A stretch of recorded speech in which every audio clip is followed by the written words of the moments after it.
The fluorescent lights of the university library flickered as Sarah stared at her textbook, the words blurring together after hours of cramming. Tomorrow's exam loomed like a mountain she wasn't sure she could climb. It was for one of the hardest classes her university offered, and failure wasn't an option. Her academic future hung in the balance. At 7:30 p.m., her roommate Emma stumbled into their shared apartment, her face pale and drawn. The flu had been ravaging her body for days, but tonight something felt different. "Sarah," she whispered, clutching her leg, "I think I need to go to urgent care." "Something's really wrong." Without hesitation, Sarah closed her textbook and grabbed her keys. Emma was more than a roommate, she was her best friend, the person who'd been there through every college crisis. Study materials forgotten on her desk, Sarah drove through the darkening streets, her mind torn between worry for Emma and the nagging anxiety about her unprepared exam. The urgent care waiting room felt eternal. Sarah watched the clock tick past 8 p.m., then 8:30, her stomach churning with each passing minute. She tried to study on her phone, but concentration was impossible with Emma's pained whimpers echoing from the examination room. When Emma finally emerged at 9 p.m., her face was ghost white. "The doctor thinks I might have a blood clot in my leg," she said, her voice trembling. "He wants me to go to the hospital for more tests. I can either take an ambulance or..." She looked at Sarah with desperate eyes. "You could drive me." Sarah felt her world tilt. Emma worked as an EMT, she couldn't bear the embarrassment of being transported by her own coworkers. But the nearest hospital was 40 minutes away, Emma's preferred choice because of shorter wait times. Sarah's mind raced. It was already 9 p.m., she had no study materials, and her exam was at 8 a.m.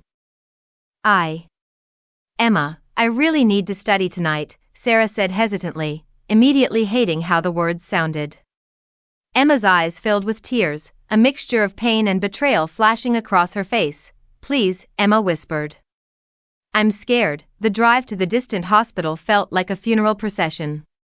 Sarah's hands gripped the steering wheel as she watched her study time evaporate into the night.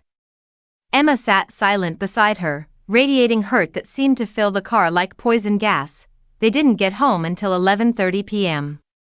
Sarah's textbook lay exactly where she'd left it, mocking her with its unopened pages.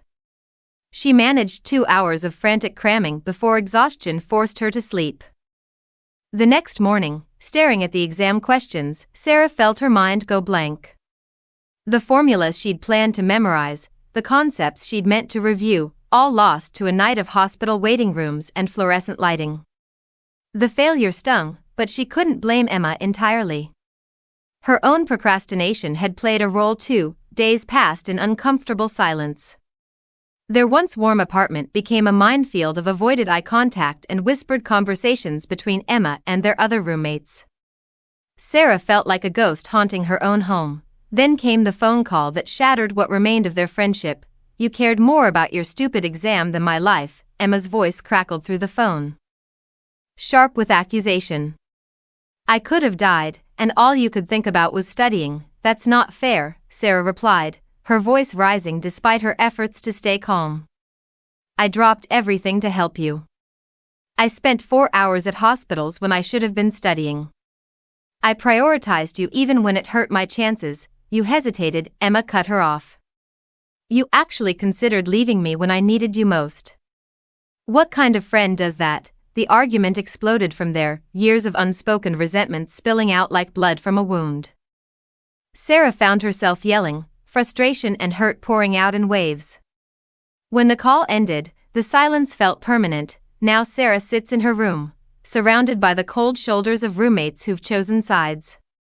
She'd given up her study time, failed her exam, and still somehow become the villain in this story. The weight of isolation presses down on her chest as she wonders if caring too much and not enough simultaneously is possible. Have you ever been caught between helping a friend and protecting your own future? When someone's in crisis, how do you balance compassion with self-preservation? Share your thoughts. Sometimes we need outside perspectives to see clearly through the fog of hurt feelings.